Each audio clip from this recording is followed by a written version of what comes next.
Okay, today we discuss about interference, ya.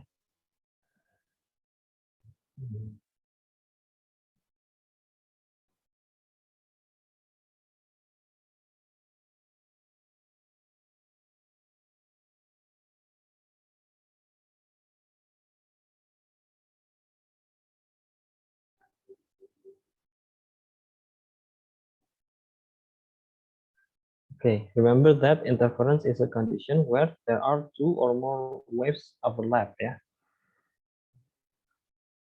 Interference can be demonstrated in a ripple tank by using point source. Nah, ini this is the example for interference in water waves, ya. So here we have two sources of water, ya. And each sources occurs ripples, ya, dia terjadi ripples, ya, riak-riak di airnya.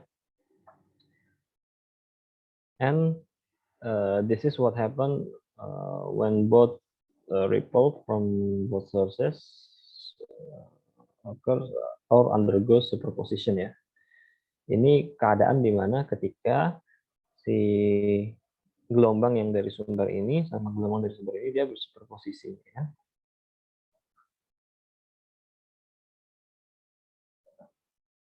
Nah, ketika dia bersuperposisi berarti ada yang konstruktif sama ada yang destruktif, ya. Nah,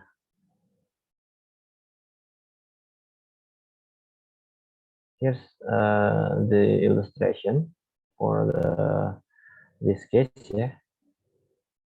Nah, di sini kita lihat ada daerah yang maksimum displacement, ya kan, yaitu ketika ketemunya sama nih, ya kan. This way sebentar.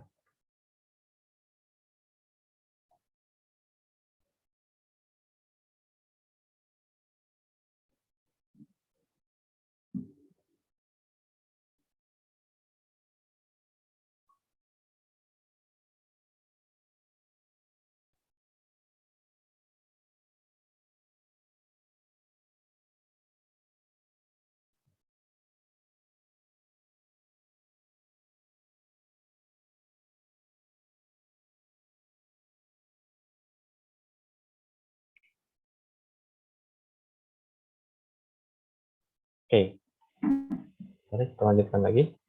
Nah, kan we know that waves have troughs and crests, ya. Dia punya lembah gelombang dan puncak gelombang, ya. Oke. Atau bukit sama lembah gelombang. Nah, in this case, if crest meet other crest, so the superposition will be constructive, ya. And as the consequence, it forms maximum displacement, ya. Sebagai konsekuensi dari superposisi yang konstruktif, dia akan terjadi maksimum displacement, ya kan. Contoh kayak di blue point ini, ya. Blue point tuh denote the line of maximum displacement. So here's where constructive superposition happens, ya. Di sini tempat terjadinya superposisi yang konstruktif nih, titik-titik yang biru, titik-titik yang kuning, ya kan. Titik-titik yang kuning juga karena dia through ketemu through, ya, lembah gelombang ketemu lembah gelombangnya. Jadi kalau ini displacement-nya maksimum ke atas, yang ini displacement-nya maksimum ke bawah. Sedangkan green dot ini, titik-titik yang hijau ini adalah daerah di mana terjadi destructive interference, ya. Interferensi destructive. As the result, the wave vanish here, ya. Gelombangnya di titik-titik ini tuh menghilang gitu, dia jadi datar lagi gitu, ya. Jadi seperti semula, cuman kan mungkin kalau dari ilustrasi ini kita agak kesulitan mana yang datar, mana yang maksimum gitu ya. Tempat yang daerah yang hijau ini dia tingginya sama seperti ketinggian air yang normalnya tanpa ada gelombang gitu ya. Oke, itu ilustrasinya. And constructive occurs when the waves arrive in phase if their crest arrive at exactly the same time. Jadi ya kalau crest sama crest ketemu gitu ya, jadi constructive. Destructive occurs when two waves arrives in antiphase. Yaitu if the peaks of one wave arrive at the same time as those from the other. Jadi kalau apa namanya kayak tadi puncak ketemu lembah, dia saling meniadakan gelombangnya, jadi destruktif, jadi hilang di titik itu, hilang itu gelombangnya. Gampangannya kan ketika puncak ketemu lembah, maka yang satu narik ke atas, yang satu narik ke bawah gitu, maka dia jadi normal gitu ya, jadi kembali ke titik nolnya itu. Jadi there's no displacement gitu, in that point. Okay, remember that this is the principle of superposition ya. Seperti ini nih, dia kan ketemunya sefase. Kalau kayak gini nih disebutnya sefase ya. Meet other wave in same phase ya. Dia ketemu gelombang lain dengan fase yang sama. It meets other wave with same phase. Kayak ini kan crest ketemu crest ya. Bukit gelombangnya ketemu bukit gelombangnya, puncaknya ketemu puncaknya. Nah ini si true-nya ketemu true-nya ya. Lembah ketemu lembahnya. So here we have the result. The amplitude becomes 2A ya, yang tadinya masing-masing A, terus ketika bergabung dia jadi 2A. Begitupun yang bawahnya juga, yang lembahnya juga, karena dia kan saling bergabung juga. And here's the example for destructive superposition. Kalau dia destruktif, yang satu narik ke atas nih kan, yang satu narik ke bawah. Jadi istilah saling normalkan. Ketika saling normalkan berarti the waves are vanish ya. The waves vanish. Constructive occurs when the waves arrive in phase. Ya, ini seperti yang tadi ya disebutkan. Dan destructive occurs when two waves arrive in antiphase. Okay.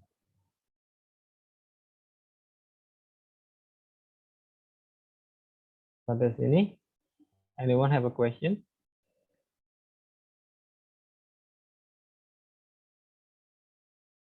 We're still in the principle. We haven't got into the application of interference in light wave and sound wave ya. Okay. And this is one of the example of interference ya. This is the case for light waves ya. Okay. It occurs when two coherent wave sources meet each other ya. Ketika dua sumber cahaya yang koheren tuh meet each other. Nah, koheren itu artinya dia tidak ada perubahan pada fasenya ya. Ini kan kita lihat dia stabil ya. Bukit lembahnya ini panjang bukit lembahnya stabil. Nah, terus ini kita lihat apa namanya incoherent wave sources. Nah, incoherent itu berarti dia ada perubahan fasenya ya. Di sini ada perubahan fase. Nah, ini kita lihat di sini juga ada perubahan fase. Yang tadinya di sini masih stabil ya kan. Terus di sini tiba-tiba berubah fasenya. Lihat ini jadi lebih pendek ya kan. Jarak antara crest ke crest lainnya jadi lebih pendek kan. So here's the change in phase ya. This is also the change in phase ya. This is the change in phase. Kalau yang ini kita lihat dari ujung ke ujung dia stabil. Nah, kalau gelombang yang kayak begini, yang dia fasenya stabil, ketika dia bertemu satu sama lain, itu dia bisa terjadi interferensi, either constructive. In this case, the superposition is destructive ya, karena dia ketemunya fasenya beda ya. Yang ini puncak, yang ini lembah ya kan. So this kind of superposition will imply the destructive superposition ya, which means the waves will vanish. Kalau interference-nya seperti ini.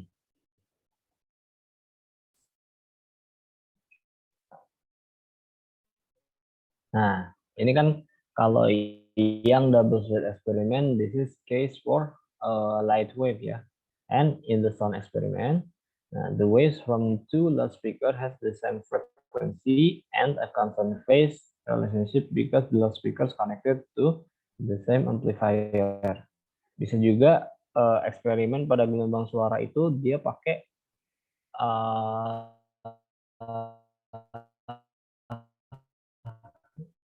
dua sumber cahaya, dua sumber suara, speakernya dua, tapi ininya sumber dia punya frekuensi yang sama karena di sini kan di X-nya dia has the same frequency ya and constant phase relationship. Jadi kasusnya sebenarnya bayangkan aja si dua speakernya itu sebagai dua sumber gelombang kayak yang sebelumnya tuh yang kayak gelombang pada air tuh kan ada dua sumber air gitu ya. Nah, bayangin aja gelombang bunyi kayak gitu. Cuman emang secara ilustrasi bisa beda ya karena kan kalau gelombang bunyi itu longitudinal wave while water waves is transverse wave ya. Kalau yang gelombang air kan gelombangnya transversal. Paling perbedaannya di transversal dan longitudinalnya ya. But the principle of interference can be applied in sound wave ya. Okay. Here's the here's the result of yang double slit experiment ya. Nah, di yang double slit experiment itu kita bisa pakai satu sumber cahaya doang, sebenarnya nggak harus dua, tapi dia dibikin double slit, jadi seakan-akan ada dua sumber cahaya, ada dua celah gitu ya, cahaya ngelewatin dua celah, terus di depannya tuh ada layar gitu. Nah, di layar ini akan tertangkap pola terang gelap gini. Ini sangat bagus ya bentuknya kayak gini karena saya pernah eksperimen, saya waktu itu eksperimen pakai diffraction grating sih. Itu apa namanya? Dia nggak ngebentuk garis-garis kayak gini, tapi yang kebentuk titik-titik ini sih apa namanya? Ya jatuhnya terang gelap juga, cuman ini kan garisnya lumayan panjang gitu ya. Kalau dulu yang saya eksperimen itu dia hanya titik-titik gitu. Jadi sebenarnya garis tapi garisnya pendek gitu. Ya, sometimes in experiment you get the result you didn't expect gitu ya. Okay. So this is the illustration of experimental setup gitu ya. Here's the monochromatic light source. And then here's the double slit. Point A and point B. I think this denotes the each slit ya. Dia point A ini slit yang satu, point B slit yang dua. Nah, sebenarnya sih apa namanya nggak harus pakai single slit juga bisa ya, bisa terjadi karena ini kan istilahnya cahayanya langsung molos aja gitu kan. Yang jadi poinnya di sini adalah dia melewati slit A and slit B. Oke, please wait.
Oke. Nah, lanjut lagi. Jadi ini slide-nya, nah biasanya layarnya ditempatkan di sini. Oke. Nah, maka ini kan bisa kita lihat di sini ada pertemuan gelombang gitu kan. Atau misalnya layarnya kita tempatkan di sini gitu. Layarnya kita tempatkan di sini. Maka di sini kita lihat misal ini puncak ketemu puncak. Nah, maka di sini adalah titik maksimumnya ya. Oke. Terus di daerah sini ini misalnya puncak ketemu lembah. Misalnya ini yang daerah ini nih daerah lembah, terus yang ini nih puncaknya nih. Maka daerah sini dia jadi gelap gitu ya. Jadi meniadakan atau daerah sini gitu misalnya. Ini lembah, ini puncak gitu misalnya. Daerah sini kalau kena layar, maka ini jadi daerah gelap ya. Karena yang satu naik, yang satu turun ya kan gelombangnya. Daerah terang ini berarti daerah yang dia konstruktif, daerah yang gelap ini adalah daerah yang destruktif ya. Oke, syarat dari yang double slit eksperimen adalah the wave must be coherent ya, dia harus coherent. Oke, tadi saya bilang kalau coherent itu berarti phase-nya stabil. Kalau incoherent berarti ada perubahan di phase-nya ya. Misalnya kayak tadi apa namanya tiba-tiba jarak antara bukitnya jadi berubah gitu. Gelombangnya jadi nggak stabil. Nah, itu incoherent. Sedangkan for yang double slit experiment, one of the conditions is the wave is coherent ya.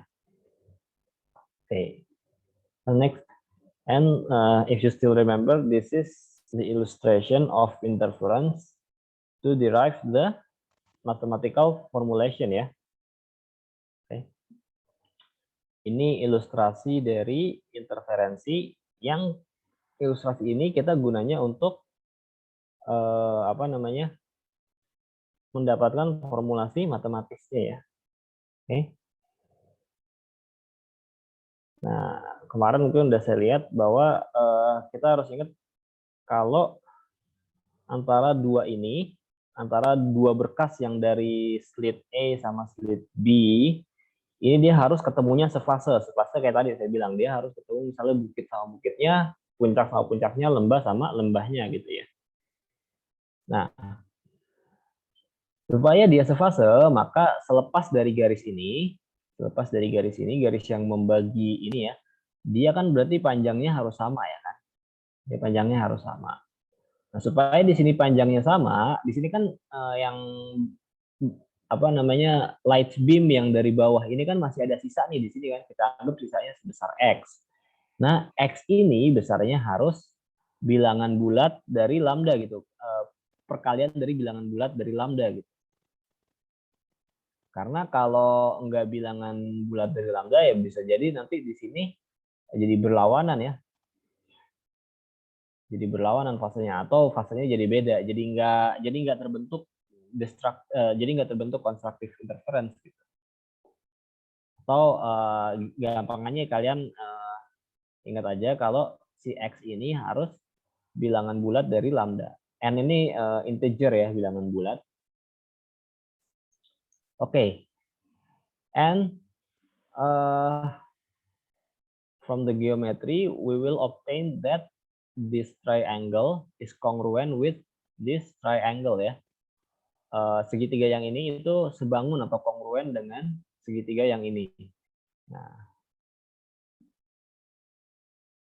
congruent shape implies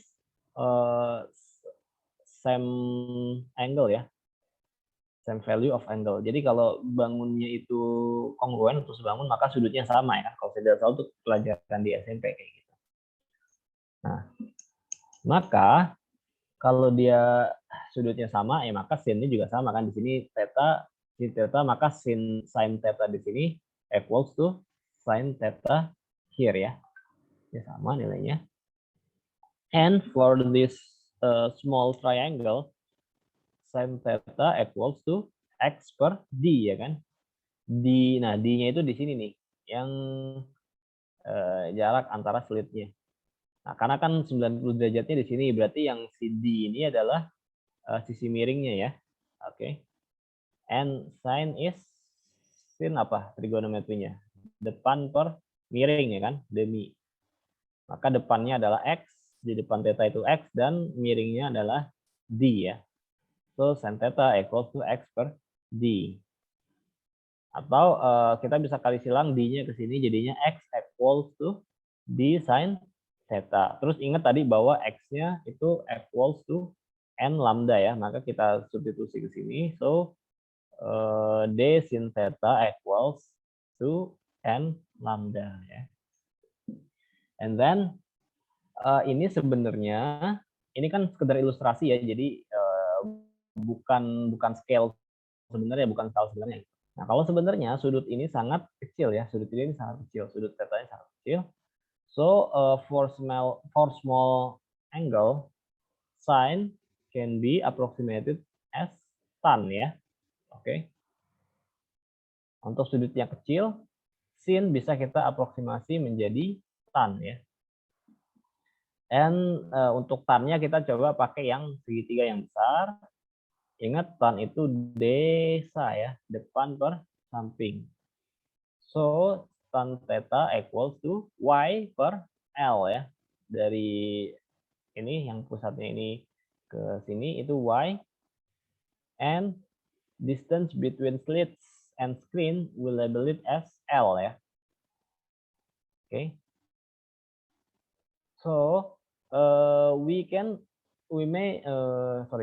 substitute this factor y per L into sin theta ya, karena sebelumnya kita udah mengaproksimasi sin theta sebagai tan theta ya kan, maka kita aproksimasi jadinya dy per L equals to n lambda ya, atau d-nya bisa kita gabungkan ke pembilangnya ya, jadinya dy per L equals to n lambda. Oke, ini mungkin gambar ini nggak akan keluar di unit test gitu ya. Ini hanya untuk apa namanya pemahaman kalian, biar kalian tahu asal muasal rumusnya gitu. Oke, because you have to grasp the concept. In case you forget the formula, if you have grasped the concept, you can derive the formula ya. Kalian bisa turunin sendiri gitu rumusnya. Kalau misalnya konsepnya udah nge-grasp gitu. Okay, so d sin theta we get the formula from here ya, d sin theta equal to n lambda ya, kita dapat dari sini yang tadi, and also we can use dy per L equals to n lambda. Jadi gini, kalau di soal adanya sudut ya, kalau di soal diketahuinya sudut, berarti kalian pakai yang d sin theta equals to n lambda. Tapi kalau di soal adanya y itu berarti jarak dari pusat, ini disebut terang pusat ya, karena di tengahnya dia terang, titik terang, sampai ke fringe ke berapa gitu, sampai ke pita ke berapanya gitu. Misal di sini terang pertama gitu, berarti jarak dari terang pusat ke terang pertamanya itu adalah si y ya. Oke. Nah, itu kalau diketahuinya L sama Y, ya kalian pakai rumus yang ini. Atau sebaliknya, misalnya yang ditanya adalah L, atau yang ditanya adalah Y-nya. Maka kalian pakai rumus yang ini. Jadi kondisional ya makanya. And D is distance between slits. And remember that you have to convert it to meter ya. Because in case of light wave, remember that light wave has small wavelength ya. Gelombang cahaya itu gelombangnya kecil gitu, panjang gelombangnya kecil. Dalam order nano, nano itu 10⁻⁹ gitu kan. Nah, berarti we also need the distance between slit, we need also small distance ya. Karena kalau distance-nya itu jauh lebih besar daripada gelombang cahayanya, sangat jauh gitu, lebih besar dari gelombang cahaya, maka pola itu ya bisa jadi nggak terbentuk gitu ya. Misalnya distance between slit-nya itu 1 meter gitu. Ya kalaupun terbentuk itu sangat susah terdeteksi gitu ya sepertinya. Jadi kalau dia apa namanya mau dibikin ini supaya kelihatan jelas gitu ya, itunya distance between slit-nya dikecilin. And it sometimes it could be in order of micrometer ya. D sometimes can be in order of micrometer. And micrometer itu ingat dia 10 pangkat 5 meter. Kadang D itu dia dalam micrometer gitu. Atau jadi didesain untuk sangat kecil. And then Y is the distance between fringe. Nah, kalau dihitung dari tengah sini berarti ini adalah distance from the central fringe, central bright fringe to end fringe ya, sampai fringe ke N gitu. N itu ya angkanya, misalnya bright fringe pertama berarti N-nya 1, bright fringe kedua atau pita terang kedua maka N-nya 2, dan angka yang lainnya berlaku sama gitu ya. And L is distance from slit to screen. And remember that it's in meter. Oke, biasanya distance between slit and screen itu cukup jauh ya. Maybe sometimes it could be 1 meter or 2 meter. So maybe you don't have to convert to other units. Kecuali kalau misalnya dibikin dalam sentimeter, misalnya dia bikin distance between slit and screen-nya misalnya 150 cm. Ini berarti harus kalian tetap convert ke meter, jadi 1,5 meter gitu ya. And lambda is wavelength.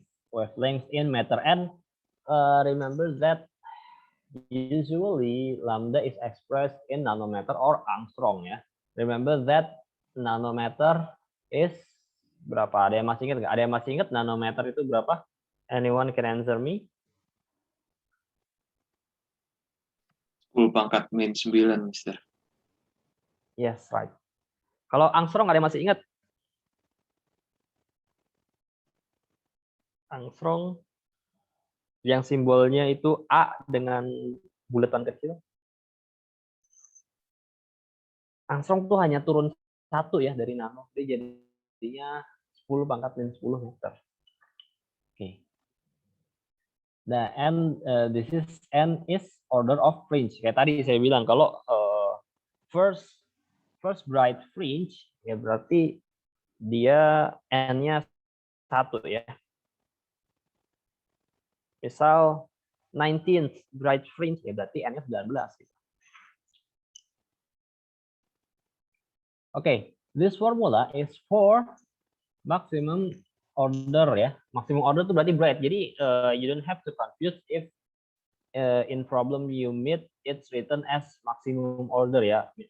For example like second maximum order or third maximum order. Nah, itu berarti maksudnya yang dimaksud adalah bright order ya. Fringe bright fringe ya. Yang dimaksud seperti itu, pita terangnya. Itu maksimum. And this is for minimum order. And minimum order physically we see it as dark fringe ya. Kita gelap, kita ngelihat sorry, ini saya typo, harusnya ini minimum order ya. Ini minimum order. Itu untuk yang dark ya. Nah, ini untuk yang dark or minimum. Sebentar, mungkin saya coba perbaiki dulu ya. Stop share dulu. Saya nyaman dilihatnya.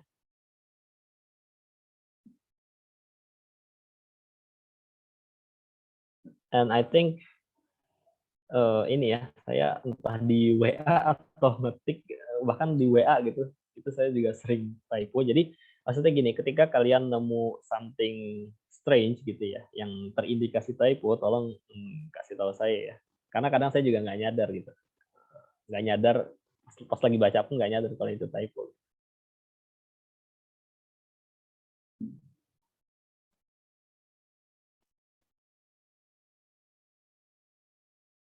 Dan saya kalau diingetin semoga nggak ngotot gitu ya, karena saya dulu punya dosen yang dia sebenarnya ini sih apa namanya, jago banget gitu, salah satu dosen favorit saya. Cuman kadang tuh dia suka salah nulis gitu, dan kadang kalau salah nulis bisa kita ingetin, kadang dia suka ngotot gitu, sampai kita harus pelan-pelan nunjukin secara detail gitu dia salah nulisnya di mana. Baru setelah dia ngeliat ini, baru apa namanya, uh, melunak gitu. Tapi biasanya kalau diingetin itu dia suka, kadang-kadang nggak selalu sih, kadang-kadang suka ngotot gitu. Tapi kalau saya sih insya Allah nggak gitu ya, ya seperti itu. Makanya kalau kalian nemu something strange itu diingetin aja.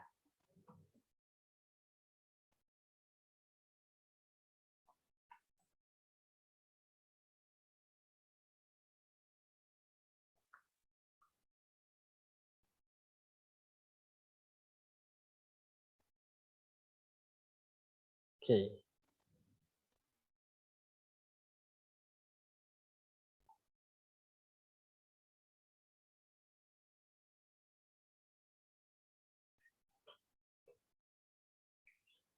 Oke, yang saya maksud something strange itu adalah ya kayak gini tadi kan contohnya, misalnya kayak tadi kan maximum order itu bright. Terus tadi saya tulis maximum order tapi dark gitu kan. Dan di sini kan rumusnya juga beda gitu. Jadi beda tapi kok label ordernya sama gitu kan. Nah, itu kan sesuatu yang aneh gitu ya. Kalau kalian temu kayak gitu tapi saya misalnya nggak kira-kira saya nggak nyadar ya tolong diingetin aja. Dan juga masalah rumus ya, itu kalau typo itu kalau typonya di rumus itu kalian bisa lihat indikasinya dari dimensinya gitu. Misal ruas kiri sama ruas kanan dimensinya beda. I think you have find the lesson about dimension in physics in grade 10 ya. Di grade 10 di kelas 10 itu belajar mengenai dimensi kan, dimensi dan satuan gitu. Base unit of a quantity. So if you find any formula, you find that the right-handed side and the left-handed side in different dimension, dia nggak match gitu ya dimensi ruas kanan ruas kirinya. So itu kuat sekali indikasinya typo gitu, kuat sekali indikasinya typo. Itu tuh apa namanya ya, kalian harus review ulang kalau kayak gitu ya. Atau misalnya di slide saya misalnya ada kayak gitu, nah terus kalian nemuin oh ini kayaknya ruas kanan sama ruas kirinya beda deh, itu tuh kalian ingetin aja. Oke. Kecuali kalau ini ya kalian masuk advanced physics seperti apa namanya, masuk di dunia research about physics ya, kadang ada beberapa unit yang disimplify gitu, sehingga kadang bisa terlihat seakan-akan ruas kanan sama ruas kiri itu unit atau dimensinya beda. Tapi kalau untuk yang di fisika sekolah sih ya didesain untuk dianggap semuanya sama gitu ya, apa dimensinya ruas kanan sama ruas kiri. So itu kaidahnya seperti itu ya. Oke. Nah ini kita lanjutkan. Anyone still remember why? Remember that today we review the lesson we have discussed before ya. So anyone still remember why for dark order or dark fringe here's axis minus a half. Kenapa di sini ada min setengah? Masih ada yang ingat alasannya apa?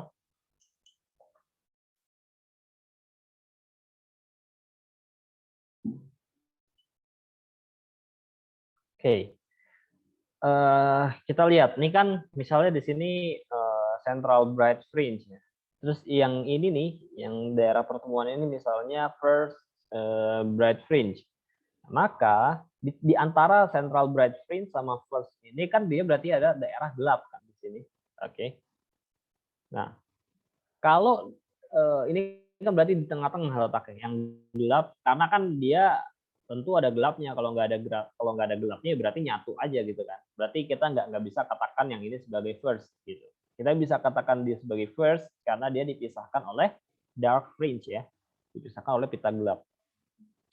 Nah, kalau dari pusat ke terang pertamanya itu disebut sebagai N-nya sama dengan 1, maka yang di tengah-tengah sini itu harus setengah dong, ya kan? Nah, berarti yang ini kan jatuhnya gelap pertama. Gelap pertama tapi dia setengah nih. Ya kan? Gimana caranya dari 1 ke setengah? Ya berarti 1 dikurang setengah gitu kan. Terus si second dark fringe dia kan letaknya di sini ya kan. Dia berarti di antara 1 dan 2, berarti 1,5 ya kan. Nah, second dark fringe itunya 2 nih, gelapnya kedua. Nah, tapi dia itunya angkanya harus 1,5. Gimana caranya dari 2 supaya jadi 1,5? Ternyata harus dikurangin setengah kan. Ternyata polanya sama dengan yang first dark fringe ya. Polanya juga dikurang setengah. Ya udah, berarti kita dapat di sini juga polanya dia adalah dikurangin setengah. So ini berlaku ya di sin theta for both maximum order and minimum order. Jadi bisa pakai dua-duanya. The difference is in n-nya ya. Perbedaannya adalah di n-nya. Kalau untuk yang bright kita pakai yang integer ya, integer n. Ini sebenarnya juga pakai integer, cuman hasilnya ini jadi setengah ya. Jadi kelipatan ganjil dari setengah. Oke. Karena dia dikurangi setengah kan di sini. So the left-handed side are just same ya. We can use d sin theta or dy per L conditionally. Ya, jadi lihat kondisinya. Kalau di soalnya adanya angle ya, kita pakai center. Kalau yang adanya y sama L, atau malah di sini L. Okay. Dan rumus yang ini basic formulation-nya dari sini ya. Okay. So I encourage you to understand this mathematical concept ya. And FYI yang merumuskan ini namanya Fresnel ya. Dan Fresnel itu sebenarnya dia bukan fisikawan malah, dia engineer sebenarnya kalau saya tidak salah. Fresnel. August Fresnel kalau saya tidak salah. Ini perumusan Fresnel. Jadi si Thomas Young itu melakukan eksperimennya, oke, yang itu Young's double slit eksperimen, sedangkan untuk mathematical formulation-nya itu diselesaikan oleh Fresnel. Jadi eksperimennya Young itu dia mengkonfirmasi gitu kalau si apa namanya lubang cahaya interferensi. Jadi sebenarnya sedikit ini ya, sedikit tambahan, ditambah informasi. Jadi kenapa sih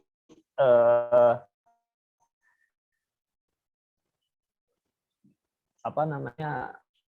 Nah, di antara adalah air bisa mengalami interference gitu kan. Kalau cahaya itu adalah gelombang,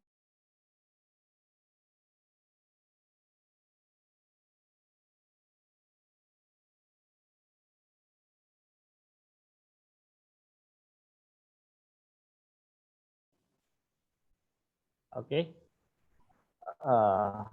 maka cahaya juga harus bisa mengalami interference gitu.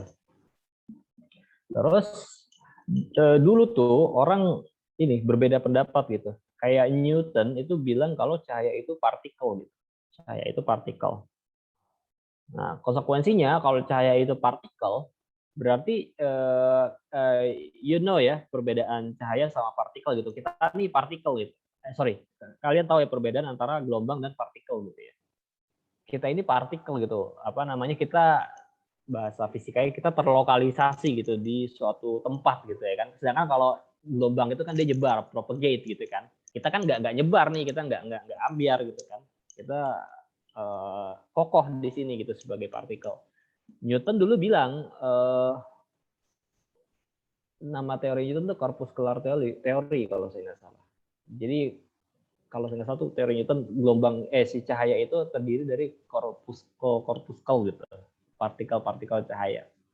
Tapi konsekuensi dari teori Newton adalah cahaya itu tidak bisa mengalami interference gitu. Tapi ternyata terbantahkan ya dengan eksperimen yang double slit kayak gitu.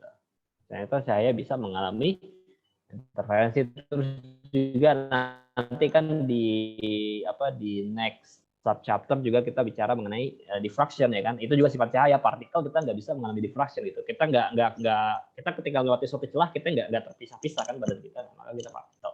Tapi FYI di awal abad 20 ya, akhir abad 19 atau awal abad 20, tahun 1800 akhir atau 1900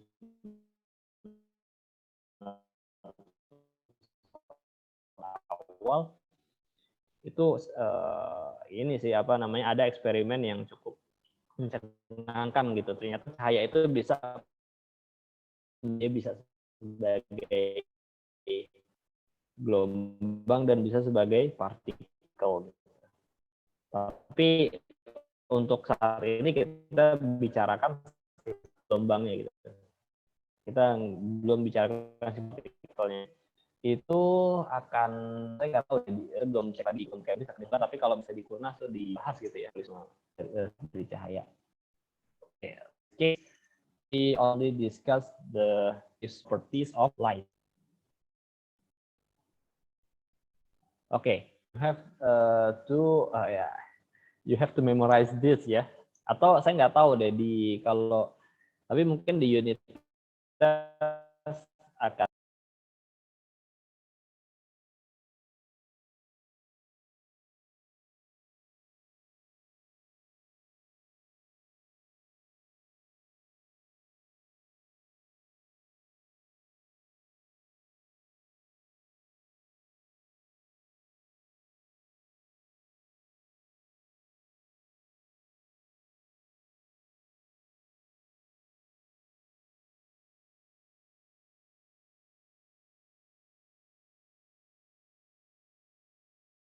yang lain terputus atau enggak ya kira-kira?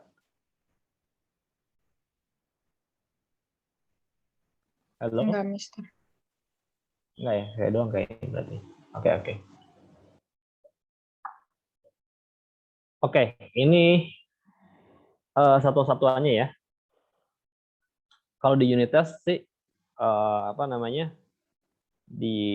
insya Allah akan saya tulis ya, insya Allah satu-satuannya. Tapi untuk amannya, maybe you still have to memorize this because in case maybe later you will do the UTBK gitu ya kan. Misalnya ikut UTBK itu kan nggak ada, mungkin satuan nggak ditulis ya yang satu-satuan kayak gini. Jadi untuk amannya you have to memorize this unit ya.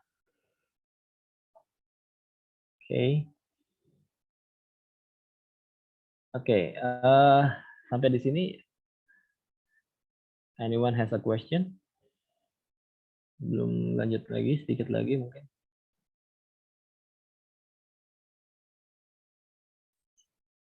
Oke, kalau nggak ada kita lanjut ke example ya.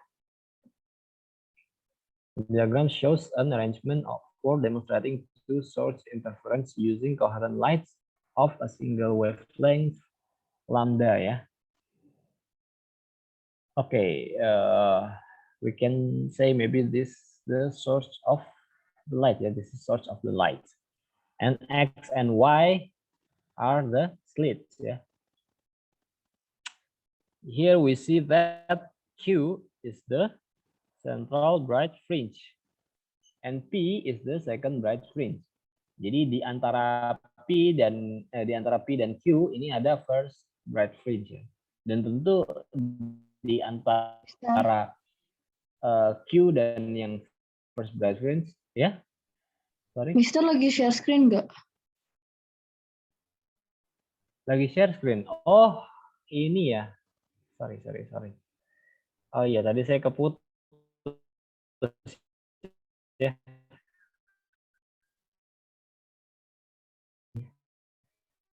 Oke, sorry. Nggak ini ya, belum ke share screen. Ya, oke.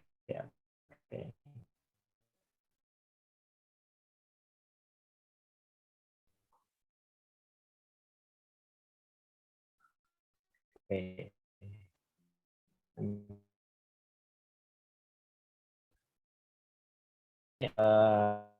Example ya.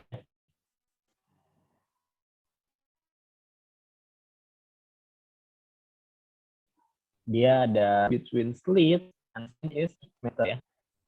Let's observe on the screen 3 meter away from the slits X and Y, which have a separation of 1 millimeter. Okay, separation between X and Y is D ya. So we have D equals to 1 millimeter. And 1 millimeter itu ingat dari milimeter ke meter maka naik 3 kali. Maka dia 1 dikali 10 pangkat min 3 gitu kan. Okay, next. The central bright fringe is at Q. And the second bright fringe from the center is at P. Secondnya adalah P. So we're asked about what is the difference between Q and P. Oke, kita lihat bahwa Q ke P itu kan N-nya 2 ya. Oke. So this is the central bright fringe. The distance to second bright fringe berarti yang ditanya adalah si Y-nya ya. Yang ditanya adalah Y, si Y-nya. Terus N-nya kita pakai 2 ya. N equals to 2. N equals to 2. Karena P adalah second bright fringe. Oke, sebentar agak nge-lag slide-nya. Oke. Here we have the formula dy per L equals to N lambda ya. So we just have to substitute the number. We have D. Nah, D-nya tadi ingat dia adalah milimeter. Maka kita ubah ke meter jadi 1 kali 10 pangkat min 3 times Y per 3 equals to 2 lambda ya. Ini L3 dari ini nih, distance between slits and screen ya. 3 meters away. And it equals to 2 times lambda. 2 comes from the order ya, because this is second bright fringe. Dan dia bright, berarti kita nggak perlu pakai setengah di sini ya kan. Times lambda. So with a little calculation, we have Y equals to, nah, lambdanya setara dengan, dia unitnya dalam ini ya, dalam lambda gitu, karena lambdanya nggak disebutkan kan di soalnya. Ya, kita bikin bukan dalam unitnya sih, kita bikin dalam faktor lambda gitu, hasilnya dalam faktor lambda. 6 kali 10 pangkat 3 lambda. Atau bisa kita bilang sebagai 6.000 lambda gitu ya. Jadi misalnya panjang lambdanya misalnya 400 nanometer ya kan. Berarti Y-nya ya 6.000 dikali 400 nanometer. Oke. Nah, mungkin coba satu contoh lagi ya. Light of a single wavelength is incident normally on two slits that are 0.2 mm apart. Interference fringes are observed on a screen that is 5.4 meter away from the slits. Distance between successive bright fringes is 12 mm. Nah, ini yang ditanya berarti jarak antara dua bright fringes yang berdekatan ya. Oke, kalau dia berdekatan, misal dari 2 ke 3 gitu. Maka kan selisihnya hanya 1 gitu ya, atau bisa dari 4 ke 5 berarti kan. Dia kan berurutan tuh. Berarti selisihnya hanya 1. Berarti kalau selisihnya 1 seperti itu, kita pakai N-nya sama dengan 1. Oke. So we still can use dy per L equals to N lambda. Di sini L-nya berarti yang 5,4 meter ya kan. Nah, ini berarti slits terpisahnya, nah ini berarti D ya. Ini distance between bright fringes-nya berarti ini Y-nya gitu. Karena distance yang berkaitan dengan fringe itu berarti bisa kita label sebagai Y ya. Oke, substitute the numbers. Ini 0,2 mm, 0,2 kan 10 min 1. Milimeter itu 10 min 3 meter ya kan. 10 min 1 sama 10 min 3, pangkatnya jadinya 2 kali 10 min 4 ya kan. Dikali Y-nya 12 mm, berarti 12 kali 10 min 3. Per L-nya kita pakai yang 5,4. Distance between slit and screen. Equals to N equals to 1 ya. Substitute 1 to N ya.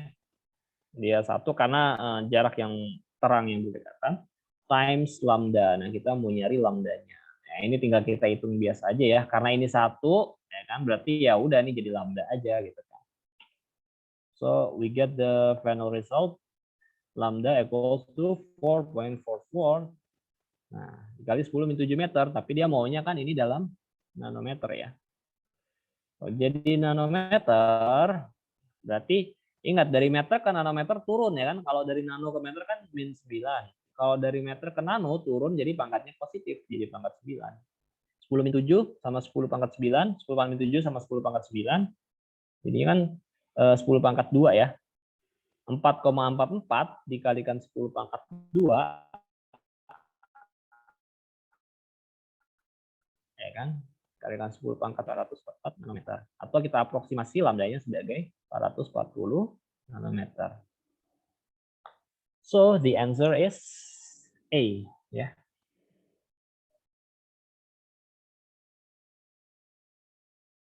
Oke, please don't leave the meeting right now ya, jangan leave dulu, saya mau cek yang belum hadir. Please wait.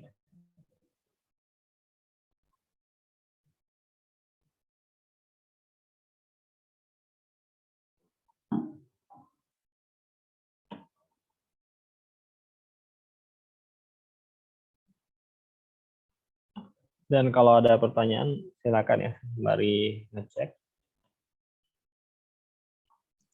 Mister, Iya. maaf Mister, sekarang kayaknya udah waktunya istirahat ya Mister, kalau misalnya dari jadwal Istirahat baru. ya? Oh Iya. iya, jadwal baru ya. Oke, kalau gitu. Oke, thank you. Karena udah istirahat, saya takut ngambil waktu istirahat kalian. Oke, thank you so much ya. Assalamualaikum warahmatullahi wabarakatuh. Waalaikumsalam warahmatullahi wabarakatuh. Thank you, Mister. Thank you, Mister. Thank you. Thank you, Mister.